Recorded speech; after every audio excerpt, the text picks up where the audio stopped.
We have a Coppola questions before we move on. Coppola questions, I have a lot. We can breeze through these, though, because it doesn't matter. Who cares? How did Ferris find Chris in the first place?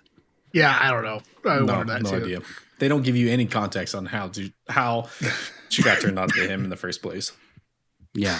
It's maybe it was a pet project. She's been like keeping tabs on every psychic and magician she could find and figure out which one had the most promise to potentially help out.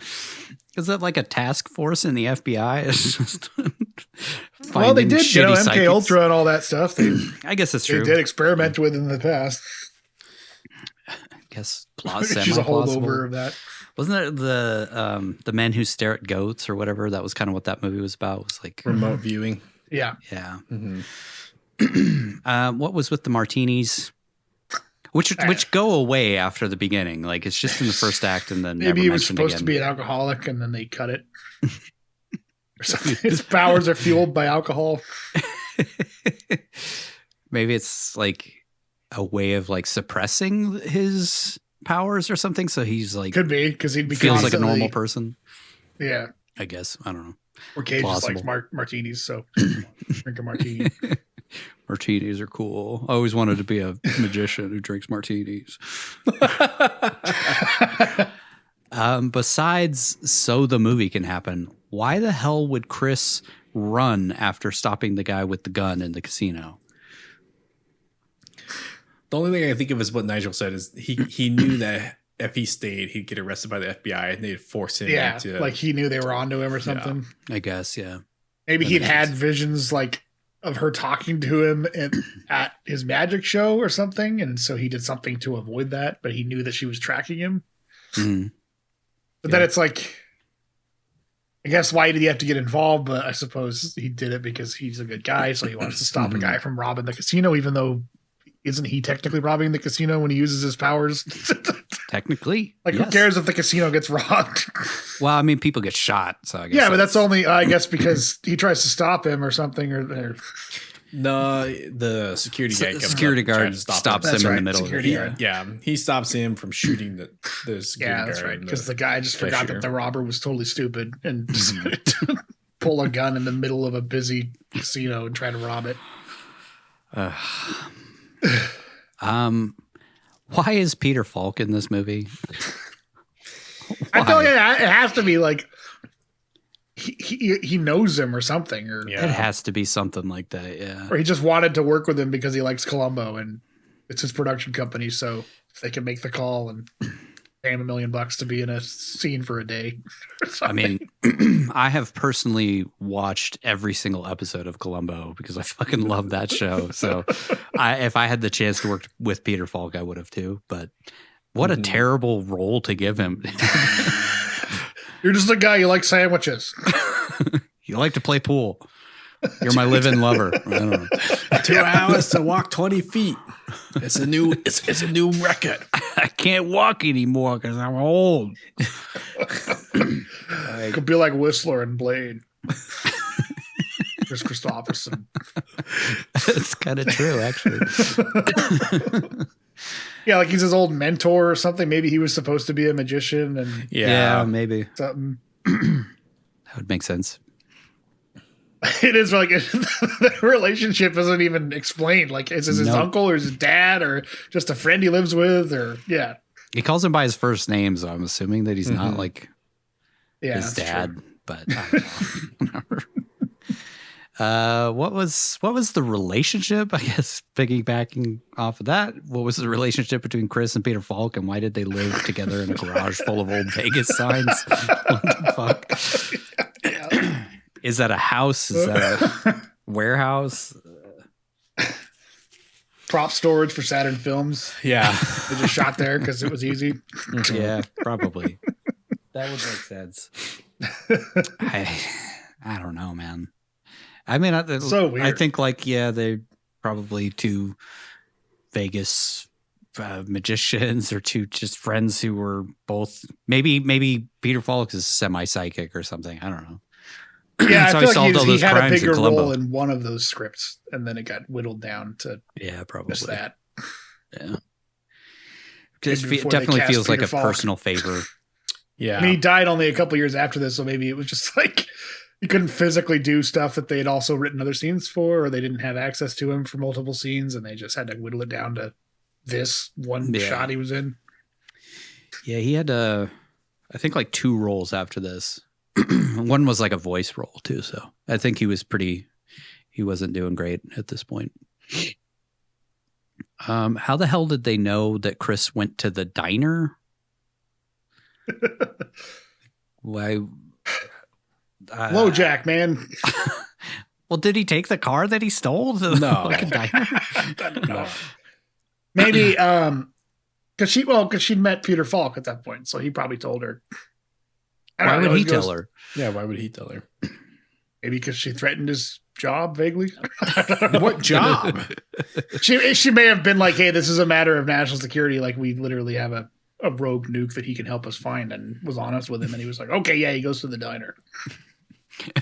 I teach handicapped children in the reservation. I figured that's where. Well, I mean, that's the only lead that makes sense, right? This she'd already interrogated or talked to Irv, and so maybe he told him that's where he goes. I don't know. He's always going on about this girl in a diner. Yeah, maybe. I guess it's plausible. Why did what? Couldn't they have given him more to do? Like they didn't even let him talk in the last scene that he's in. It's not like you just have some random asshole. It's Peter Falk. Like give him a couple things to do. Jeez. I feel like it was made much more out of that. Yeah, I feel like something got cut out. Yeah. How would the terrorists know who Liz is? Like when they pick her up on the street, I guess because they were following the FBI. Yeah, and they were following him. They saw her leave together. the room, I would imagine. How do they know that she's important enough to Chris to where he would want to? Well, he was with her in the room. Yeah. I mean, yeah, but like, in real life, you don't fall madly in love with somebody after meeting them 24 hours ago. But they know that she was traveling with him, so I guess it's the only lead they got. I guess my question is, why didn't the FBI pick her up or pick up the guys that picked her up? They should have also been watching for that. They would have, but I guess that was the point of him telling her to create a huge distraction and roll the car down a cliff and stuff, is to like draw all of the FBI agents away. But she could just wouldn't they still be watching the they would have seen her do that, I would assume. Yeah. They would have called like the local cops in to come get her or something. Yeah. Something. Why did where the hell did the random envelope of $10,000 come from? That's his gambling winnings. Why is that? I guess, movie? Right? Like he must have like grabbed money to, go on the run. Yeah. Like maybe he grabbed it when he was talking with Irv and, he had a stash of money in their garage that he's gotten squirreled away just from, I would assume small time winnings, so nobody catches on, but he's been winning. He can win predictably and regularly enough to have a decent amount of change to work as a magician. Maybe that's it. Maybe he always just kind of assumed shit was going to hit the fan because of his abilities, so he'd been kind of preparing to just cut and run at some point. I guess so. Why would he give her the $10,000? Like, why? What's the point of that? Just so that she can, like, presumably she's just going to go back to her job, right? To run, I think it was like just give her money. Like 10,000 is enough to live on, right? Just start a new life somewhere.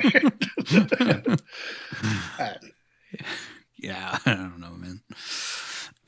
What was the point of the lid locks? To look cool? How else do they have a trailer moment to watch the news? Right.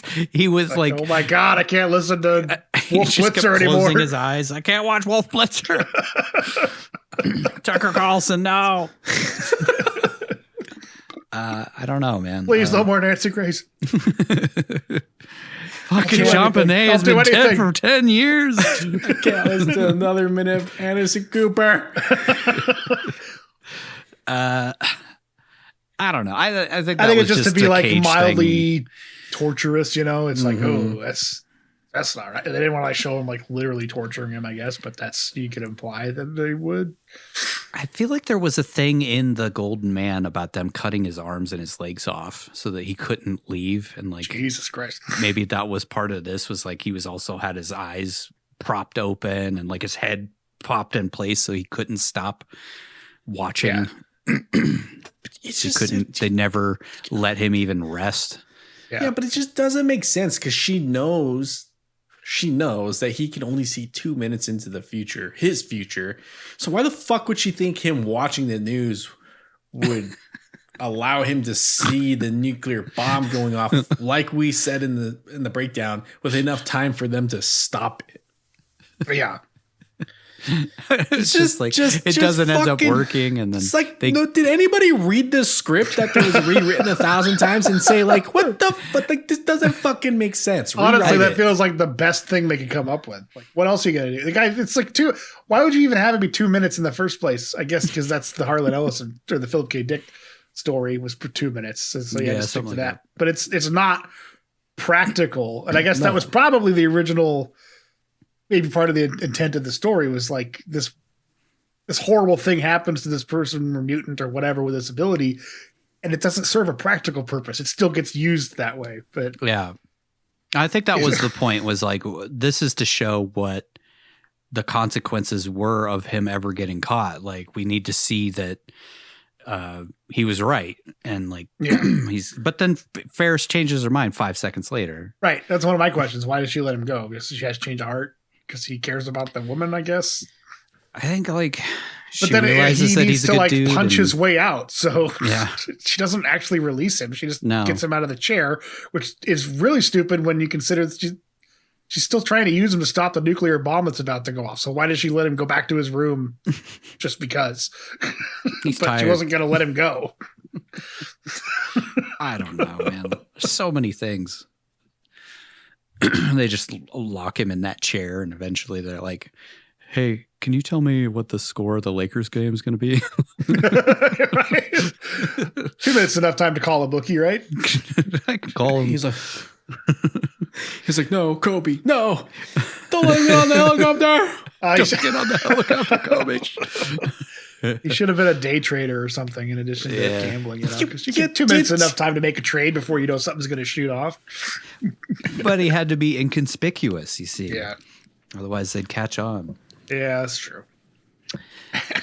Why would Ferris jump to the conclusion that Liz being blown up in Chris's vision would have anything to do with the nuclear bomb? Who fucking knows? And why, like, I'm guessing he wasn't going to be there originally for the sniper. Like, what was that about, too? Like, to link these two together. Like, how does this all connect? Yeah. I guess he's psychic. He'll like, be here. She just properly connects the dots that this girl that he was with got kidnapped by who she assumes are terrorists that are trying to catch him because they know that she wants him to stop their plan. So maybe, aside from she read the script, to me, that's like the only thing is she knows that the only people that would have any motivation to kidnap her would be like terrorists to get to him because she knows that they're trying to stop him. Sure. But it's dumb. It doesn't make sense. And I can't remember, honestly can't remember if she realizes that the terrorists, I guess they are, because they've killed people that have all been kind of connected to Chris, like the security manager and the chick working in the office across from wherever that was and stuff. So she knows that they're also trying to get to him. Yeah. So I guess. But why are they trying? he tells her that it's at this parking garage. They could have just staked the parking garage out with FBI agents and caught them when they showed up. And jammed the fucking signal like they jammed that sniper signal. Instead of trying to prevent the whole thing from happening, they could have just, I guess they did because, they didn't because he gets the license plate number. But he could have just been like, hey, at some point they're going to bring her to the top of this parking garage in the middle of the city and drop her off strapped to a bomb. They could have just staked out the parking garage and stopped them when they showed up. Mm-hmm. Because logically, why the fuck would you take her to the dock that houses the nuclear bomb on it? It's just like, just dumb, lazy writing from start to finish. And I guess we're supposed to infer that the terrorists are watching her because they know she's tasked with finding them. And then they know she's looking for a psychic. Know that I get the sense that the story is better suited as a short science fiction story about speculative fiction, and not something you stretch into a blockbuster action film.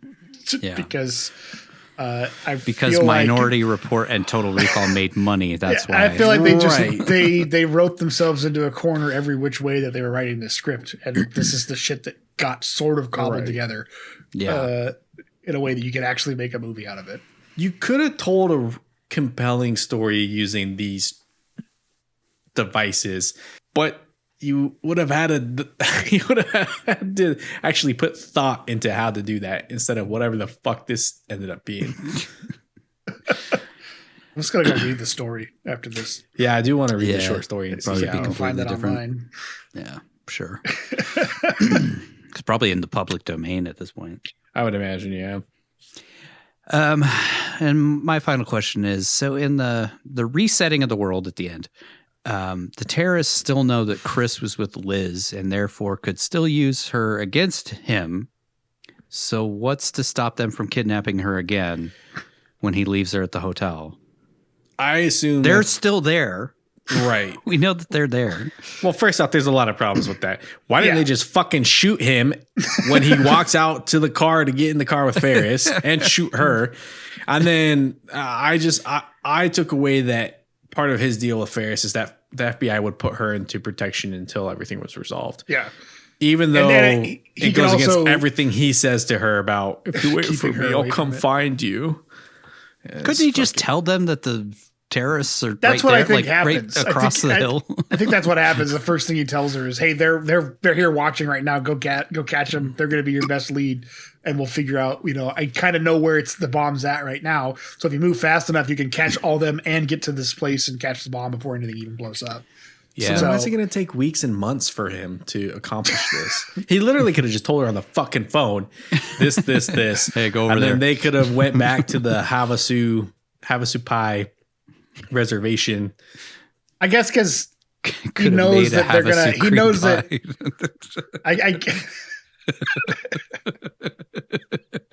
Oh, God. Sorry. I guess that he knows the FBI's they're not going to let him go once he helps with this, because they'll know that he's a resource they can use. So he just tells her that, go run and hide somewhere, and I'll find you eventually if I can get away from the FBI or work out some deal where I can see you. Yeah, but he just if we're using the Golden Man parable or whatever, he knows that they're not going to let him go. He's always going to be trapped working for the FBI, whether he wants to or not. Yeah. So, sort of a tragedy, I guess. And then the love story aspect is that they can be together because destiny says they're supposed to be together. I don't know. I'm thinking about it more than needs to be thought about.